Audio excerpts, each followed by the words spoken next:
Terbilang aktif di media sosial, nyatanya suatu kehebohan baru saja terjadi dan melibatkan aktor Syakir Daulay yang dianggap durhaka kepada kedua orang tuanya.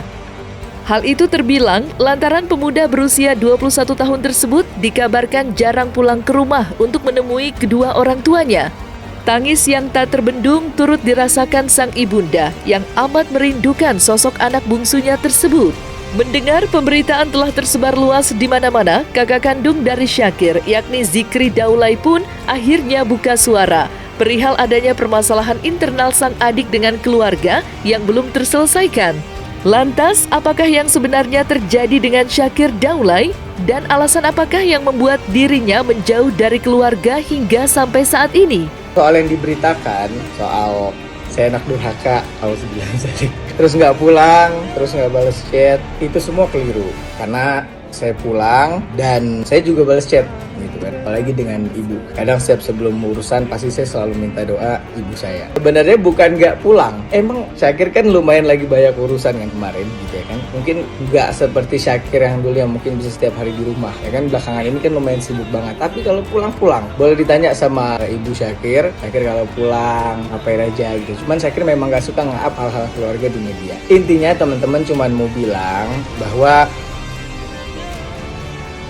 Syakir sebenarnya sayang banget sama keluarga. Gak mungkin Syakir berjuang sejauh ini, gak mungkin Syakir kerja keras sejauh ini kalau bukan untuk mereka.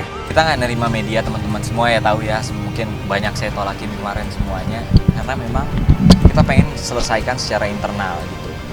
Nah, kenapa pada akhirnya saya podcast, ada media yang saya terima satu gitu. Karena chat kita nggak dibales sekeluarga gitu.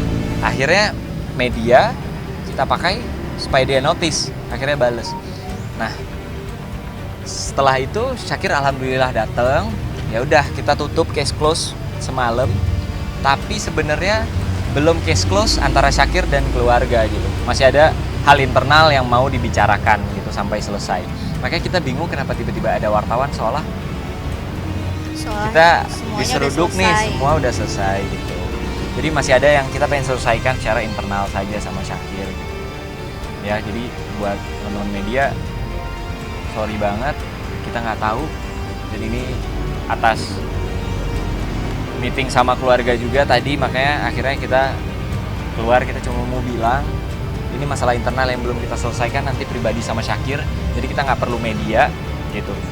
Nah, Syakir sebenarnya menurut saya pribadi ya, nggak perlu pakai media, karena kita semua keluarga, dia ngechat, pasti semuanya bales. Langsung di hari itu, gitu. Kalau Syakir, kita akhirnya menggunakan media setelah 2 tahun kita nggak ketemu dan komunikasi. Karena dia nggak bales. Gitu. Pada akhirnya dia datang karena media ini keblokir. Ya saya terserah deh, mau netizen, mau orang di luar sana bilang saya bikin panas, saya bikin blow up semua ini. Tapi akhirnya ibu saya seneng, dia datang. Karena dia nggak bakal datang kalau nggak ada media. Sorry itu sih. Kita belum selesai secara internal, dia bilang sudah selesai gitu. Pasti dia akan hilang lagi gitu komunikasinya, ketemu keluarganya gitu. Jadi ya udah segitu aja dari kita sekeluarga yang nggak tahu ada undangan ini dari Syakir pribadi.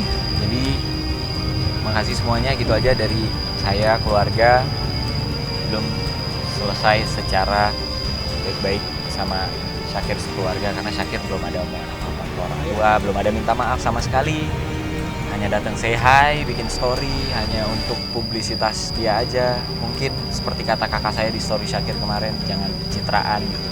Mungkin itu yang dirasain kakak saya pribadi gitu. Tapi kita nggak menyalahkan Syakir, mungkin dia ada kesibukan di luar sana yang nggak bisa ketemu keluarga. Cuma saya amazing aja, berarti adik saya keren banget nih.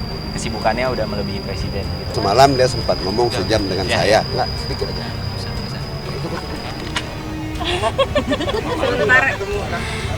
Iya, jadi sebenarnya dia balik baru kemarin aja. Baru kemarin kan 1 hari ya. Jadi kita memang belum selesai. Jadi kita masih mau ngumpul dulu.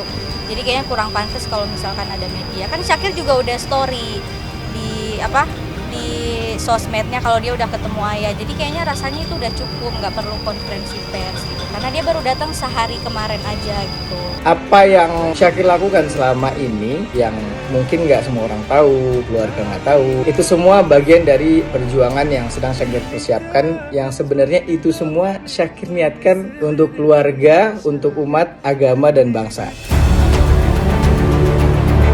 Terlepas dari permasalahan yang dialami oleh Syakir Daulay dengan keluarganya, kini pemuda yang terbilang memiliki bakat ganda sebagai seorang penyanyi hingga hafiz Al-Quran memang tengah disibukkan dengan aktivitas yang terbilang cukup padat. Di balik bakatnya yang memang terbilang sangat apik, Syakir nyatanya masih menyimpan impiannya untuk menjadi seorang produser film. Meski banyak yang meragukan dirinya, tetapi tidak sedikit pula yang mendukung keputusannya untuk menjajal kemampuannya di balik layar. Beberapa nama produser senior bahkan tak sungkan memberikan banyak masukan pada Syakir. Bagi Syakir sendiri itu sebuah bentuk kepedulian yang diberikan untuk dirinya. Lantas, seperti apakah Syakir menjawab banyaknya kritikan terhadap dirinya? Iya, kalau yang remehin banyak banget. Syakir kan bukan dari sekolah film, atau Syakir apa bisa ngederek atau ngebuat sebuah film. Mungkin yang nggak banyak orang tahu bahwa seseorang itu belajar dengan memperhatikan dan juga mendengar, melihat, memperhatikan. Itulah belajar. Ada orang-orang yang sekolah di bangku sekolah, tapi dia nggak memperhatikan apa yang dia pelajarin. Dia nggak mendalami apa yang dia pelajari, maka sama aja dia nggak belajar. Tapi ada orang-orang di luar sekolah yang dia benar-benar memperhatikan orang-orang yang hebat di bidang itu. Dia memperhatikan, dia mendalami, maka justru yang belajar paling baik itu dia, orang yang memperhatikan dan mendalami. Nah, Syakir mungkin nggak di sekolah film, tapi setiap ketemu dengan senior, ketemu dengan sineas film, Syakir selalu mau mendengar nasihatnya. Syakir mau mendengar ilmu-ilmu mereka, dan Syakir mau mendalami. Dan akhirnya apa? Akhirnya Syakir percaya diri, dan Syakir selalu pengen bikin hal-hal yang beda, terutama buat penikmat film di tanah air. Ya, yang remehin biasa kantong kosong nyaring bunyinya gitu. Jadi ada orang-orang yang memang bicara sebelum dia ngelihat buktinya. Ya, kita harus berikan pembuktian biar orang tuh jadi nggak bisa berkata-kata tentang kita gitu. Nah, ini juga pada heran kan, masih umur 20 tahun seriusan jadi sutradara. Teman-teman juga nanya.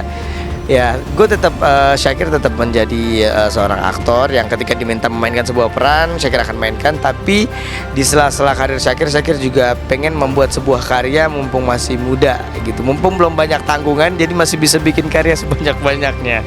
Dan kenapa kemudian terjun di belakang layar jadi sutradara, ngedirect?